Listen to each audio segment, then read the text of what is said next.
Hi there, today I'm going to show you how to replace the ink cartridges in an Epson Stylus DX4050 before the printer thinks the cartridges run out. Now this can be done directly from the printer using nothing but a couple of the buttons over here and the printer itself. So the first thing we need to do is open up the lid of the printer, which you want to go below the scanner and lift this slightly heavier unit so that all comes up. You should be shown the inside of your printer looking like this. Now the printer won't detect that the lid's been lifted and move the cradle across like it does in some printers. Instead, you need to indicate this to the printer, which is nice and simple and can be done just by pressing the ink button over here. So press that.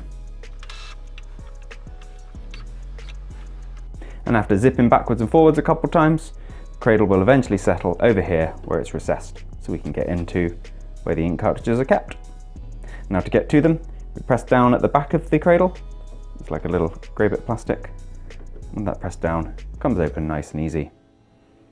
And to remove an ink cartridge, the clips will be found on the top edge of the cartridge. So you press that in till you hear that tiny little click.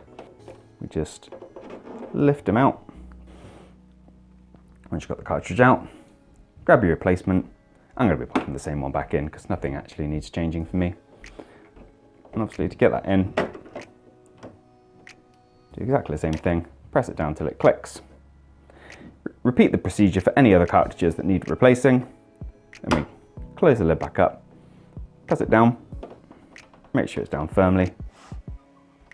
Then we're safe to close the lid of the printer and indicate to the machine that we're done by pressing that ink light on the left hand side again. So here we go. With new ink cartridges, the printer will need to charge them, which will take about a minute or so, and it's just pulling ink from the cartridge, getting it into the print head and where it needs to be. And now we've given it a few seconds, you notice the on light has gone back to being solid and the ink light has stopped flashing as well. This indicates to us that the printer has accepted the ink cartridges and is happy to carry on printing.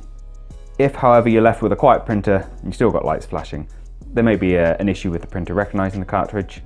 So I'd recommend having the printer plugged into your computer so you can see exactly what the problem is. If you found this video useful, let me know with a like. If there's anything else we can help with, let us know down in the comments. Otherwise, thank you for watching this video, and I'll see you in the next one. Bye bye.